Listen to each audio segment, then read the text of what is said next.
পড়ার বিষয় পক্ষ থেকে বলছি, তোমরা যারা কলকাতা বিশ্ববিদ্যালয় ইতিহাসে অনার্স নিয়ে থার্ড সেমিস্টারে পড়ছো, অর্থাৎ সিসিএ পদ্ধতিতে নতুন সিস্টেম অনুসারে, এবং তোমাদের যে SEC 3 এই পেপারের আমরা শেষ মুহূর্তের একটি খুব গুরুত্বপূর্ণ সাজেশান নিয়ে এসেছি। এই সাজেশানগুলো যদি তোমরা পড়ো, তোমরা পরীক্ষায় আশা করি অবশ্যই কমন পাবে। আমরা যে বিগত বছরে বা সেমিস্টারগুলোতে তোমাদের সামনে সাজেশান দিয়েছি, সেই সাজেশানগুলোর সাথে তোমরা পরীক্ষার প্রশ্ন একটু মিলিয়ে দেখো কি পরিমাণ কমন এসেছে। যদি মনে হয় হ্যাঁ এসেছে, তাহলেই তোমরা এই কোশ্চেনগুলো পড়ো, বা আমি বলবো তোমরা একটু অবশ্যই দেখে যেও। কারণ আমাদের চ্যানেলটা নতুন হলেও দীর্ঘ 23-24 বছর শিক্ষকতার অভিজ্ঞতা বা সাজেশন করার পরিপ্রেক্ষিতে বলছি যে এই প্রশ্নগুলো কিন্তু অবশ্যই ভালো করে দেখে যেও, এবং এর মধ্যে থেকে আসার সম্ভাবনা কিন্তু প্রবল আছে।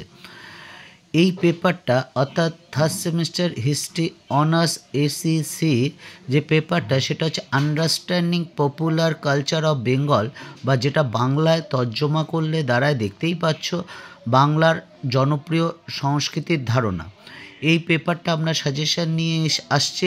এই সাজেশানটা শুরু করার আগে তোমাদের মার্কস ডিভিশনটা একটু দেখিয়ে দিই। তোমরা জানো হয়তো, তবু আরেকবার আমাদের আলোচনা শুরু করার আগে বা সাজেশান শুরু করার আগে একটু মার্কস ডিভিশনটা কীরকম আছে সেটা বললে আমার বলতে বা তোমার বুঝতে আশা করি কিছুটা সুবিধা হবে। তা চলো মার্কস ডিভিশনটা আমরা একটু দেখে নিই। এই হচ্ছে দেখো, third semester Calcutta university third semester history honours SEC 3 understanding popular culture of Bengal, বা বাংলার জনপ্রিয় সংস্কৃতির ধারণার মার্কস ডিভিশন। দেখো 30 নম্বরের সম্ভব দুটো প্রশ্ন থাকে, তার মধ্যে একটা লিখতে হয় 1000টি শব্দের মধ্যে। 10 নম্বরে 4টে প্রশ্ন থাকে, তোমাকে দুটো কোশ্চেন লিখতে হয়, 20 নম্বর, প্রত্যেকটা কোশ্চেন 500 নম্বরের, অর্থাৎ তোমার টোটাল পরীক্ষা 50 নম্বরে দিতে হবে। তা চলো এবার আমরা সাজেশানটা শুরু করি। দেখো 15 নম্বরের যে প্রশ্নগুলো পড়বে সেগুলো হচ্ছে, প্রথম প্রশ্নটা দেখো, সম্প্রতি পরিদর্শন করেছো এমন যে কোনো একটি মেলা বা উৎসবের উপর প্রতিবেদন আলোচনা করো। 2 নম্বর, সম্প্রতি তোমার দেখা একটি পুরস্কার বিজয়ী বাংলা সিনেমা সম্পর্কে একটি প্রতিবেদন লেখো। এর মধ্যে দেখো প্রথম প্রশ্নটা, যে সম্প্রতি পরিদর্শন করেছে এমন একটি মেলা বা উৎসবের উপর, এটা তোমরা কিন্তু বিগত সেমিস্টারে পড়ে এসেছো এই কোশ্চেনটা। তা কেউ শান্তিনিকেতনের মেলা পড়েছে, কেউ রাস মেলা পড়েছে, বা বিভিন্ন মেলা বা উৎসবের প্রতিবেদন বা বর্ণনা দিয়েছ। যদি সেটা মুখস্থ হয়ে থাকে বা সেটাই পড়ে যাও, কোনো সমস্যা নেই, একই কিন্তু। তা এই দুটো কোশ্চেনে যদি তোমরা পড়ে যাও, বিশেষ করে প্রথমটা, তাহলে কিন্তু তোমরা 30 নম্বরে কিন্তু অবশ্যই কমন পাবে। এবং আমরা যেটা পড়ার বিষয় পক্ষ থেকে বারবার বলি যে কোনো প্রশ্ন উত্তর আগে সেটা একটু ভালো করে বুঝে নেবে, অর্থাৎ আত্মস্থ করে নেবে, তারপর পড়বে, অর্থাৎ কিছুটা ধারণা হওয়ার পর মুখস্থ করবে, তারপর লিখে প্র্যাকটিস করবে।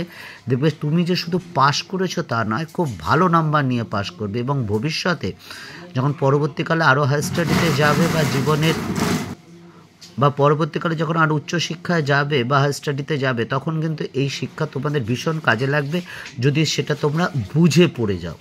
কারণ মুখস্থ চোখ কান বুঝে মুখস্থ করলে হয়তো তুমি সেই সেমিস্টারে পাস করে গেলে বা নাম্বারও পেলে, তাহলে পরীক্ষাও শেষ হয়ে গেলো, তুমিও ভুলে গেলে, সে আর গুরুত্ব রইল না। কাজেই নোটটা কিন্তু বা জিনিসটা কিন্তু বিষয়টা কিন্তু বা টপিকটা কিন্তু আগে আত্মস্থ কর। এটা আমার দীর্ঘ অভিজ্ঞতা থেকে বলেছি। যে সকল শিক্ষার্থীরা এরকম করেছে তারাই কিন্তু ভবিষ্যতে ভালো জায়গায় পৌঁছতে পেরেছে, কারণ দীর্ঘ 23-24 বছর অভিজ্ঞতা অনেক বেশ কিছু শিক্ষার্থীকে দেখলাম। কাজেই এটা অভিজ্ঞতা থেকে বলছি, তোমরা বিশ্বাস করো সেই এবং মেনে চলো। তা চলো এবার আমরা 10 নম্বরের কোশ্চেনগুলো শুরু করি। 10 নম্বরের আমরা আগেই বলেছি 4টে কোশ্চেন থাকবে, দুটো কোশ্চেন লিখতে হবে 500টি শব্দের মধ্যে। তবে হ্যাঁ, একটু এদিক ওদিক হলে কিছু হবে না। কাজেই তোমাকে একেবারে গুণে 500টাই হতে হবে এমন কোনো কিন্তু ব্যাপার না, একটু এদিক ওদিক হলে তেমন কোনো সমস্যা নেই। যাই হোক, এবার 10 নম্বরের প্রথম প্রশ্নটা দেখো, যে জনপ্রিয় সংস্কৃতি কী, এর বৈশিষ্ট্যগুলি আলোচনা করো। 2 নম্বর, ঐতিহাসিক ঘটনার উপর নির্মিত যে কোনো একটি ভারতীয় চলচ্চিত্র বা সিনেমা বা থিয়েটার উপর সংক্ষিপ্ত প্রবন্ধ আলোচনা করো। 3 নম্বর, লোকনৃত্য কীভাবে বাংলা সংস্কৃতি বুঝতে সাহায্য করে। 4 নম্বর, জনসংস্কৃতির মাধ্যম হিসাবে টেলিভিশন বা চলচ্চিত্রের ভূমিকা আলোচনা করো। 5 নম্বর, বাংলার লোকনাট্য হিসেবে যাত্রা শিল্প সম্পর্কে আলোচনা করো।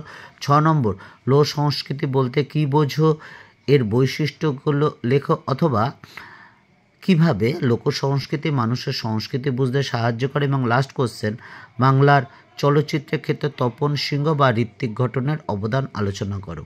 এই 7টা কোশ্চেন, বিশেষ করে প্রথম 4টে কোশ্চেন, এই প্রথম 4টে কোশ্চেন কিন্তু একটু ভালো করে দেখে যেও।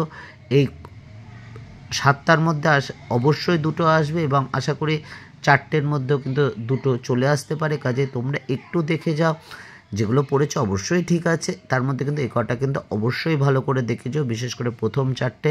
তাহলে আশা করি তোমরা কমন পাবে। এবং আরেকটা কথা যেটা বলেছিলাম, বুঝে পড়ো, লিখে প্র্যাকটিস করো, পরীক্ষায় অবশ্যই ভালো হবে। কারণ বিনা পরিশ্রমে, বিনা চেষ্টায় কোনো কিছু মহৎ উদ্দেশ্য বা মহৎ সফলতা আসে না। কারণ 2টো পড়ে যাবে, 3টে পড়ে যাবে, তার মধ্যে থেকে তুমি 2টো কমন পাবে, এটা বুঝতেই পারছো। আমরা এরকম শিক্ষকতা করি না বা সম্ভব নয়। কাজেই তোমরা একটু ভালো করে পড়ে যাও, পরিশ্রম করো, অবশ্যই তার ফল ভালো পাবে। পরের বিষয়ের পক্ষ থেকে এতটুকুই, অগ্রিম শুভেচ্ছা রইল।